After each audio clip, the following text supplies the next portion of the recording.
Your car guy here. Tonight's project on the Mercedes W211 wagon is to fix a vibration and a little bit of noise that happens particularly when letting off the throttle and decelerating. And we're getting some growling and some noise. Now I know, because I've had the front drive shaft off before, that my front drive shaft has some tight, bad universal joints. The universal joint is this little joint inside here, and it should be smooth in each of its axes. And I know it's binding on some of the axes. So I've ordered this new drive shaft. And you could say, yes, I could just replace the universal joints, but these are all staked in on the original drive shaft. So just replacing the U-joint is not an option. However, with this replacement shaft, these are replaceable U-joints. So in the future, I could put new U-joints in the shaft instead of just replacing the entire shaft. So it's not really a very difficult job. We get the vehicle up and secure on jack stands. You will have the need to put it in neutral at times to rotate the drive shaft to get the bolts out. You're going to have 4 on the one end, 4 on the other, and it's going to be pretty simple. So the bolts you're going to be removing are a Torx 50 or T50. And you'll see what I've done is I've just gone to the parts store and bought a long T50, longer than some of the short ones. And the reason is that right up against the shaft, you'll see in just a second, there really isn't good room to get onto these bolts straight. And if you're at an angle, you risk stripping the bolt, and then you're going to have a nightmare of a time getting the job done. So I recommend, this is just a cheap set from AutoZone with the T50, but this will get me back far enough that I can get in, and you'll see, because right up against the shaft, if this was shorter, this is going to be getting in the way right there. So these longer sets will allow me to get straight on the bolts for access. So you can see I'm right here on the bolts, back at the transmission side, and this gets me back that I have room instead of being right bunched up here in the universal joint to get this off. So I'll just take out my bolts. Now what I'm gonna have to do is take out the ones I can access.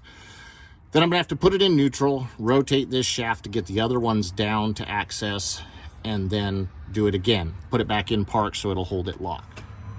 All right, so I've got one bolt at the front out, one bolt at the rear out, and I've put the car in neutral, which will allow me to rotate this drive shaft, and it may take a little bit of force to do it, but it shouldn't be too bad with all 4 wheels lifted. And I'm going to rotate down to where I pretty much have straight down here another bolt front and back.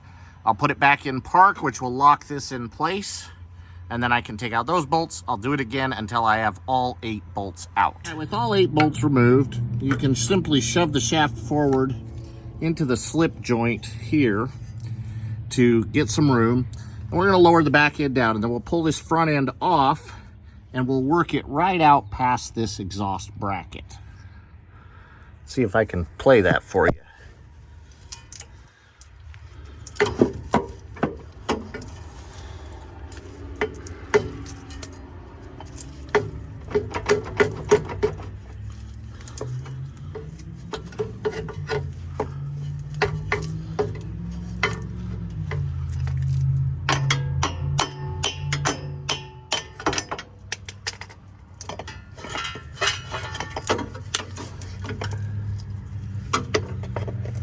Right down past the exhaust bracket. All right, there we have our old shaft versus our new shaft, and they may look just slightly different. One thing to remember, there was blue Loctite from the factory on the bolts that secure the shaft. So when we go back in, we want to use blue Loctite again. Put some fresh blue Loctite on the threads. I'll show you that here in just a minute. These are the bolts, and then you see what I mean? There's the remnants of the blue thread locker on there. It could be Loctite brand or another brand. Doesn't really matter. But you definitely want to put some back on it when you reassemble it. So put a little bit of thread locker just up on the tip of the threads there. It doesn't have to be all the way down. And then you can either rub it in with your finger a little bit, or you can just leave it like that and screw it in, and it'll spread itself as you go. We'll slide the shaft back in from the back, up over the oxygen sensor, and then up and in. Remember that the slip yoke portion goes towards the front of the car. All right, pro tip here. Just install all 8 of your bolts before you tighten any of them up. You want to have room for your yoke to slip and move. That way, if there's a slight misalignment, you can get all your bolts in. So you want to do front and rear. Leave it in neutral. That way you can get them in and spin them all while you're under the car. It's going to save you a lot of time and aggravation. Then you'll put it in position, put it in park, and begin torquing. All right, we're all finished. This didn't take very long at all. Torque your bolts 22 to 25 foot-pounds. Remember, they're just 8mm bolts. They are not big.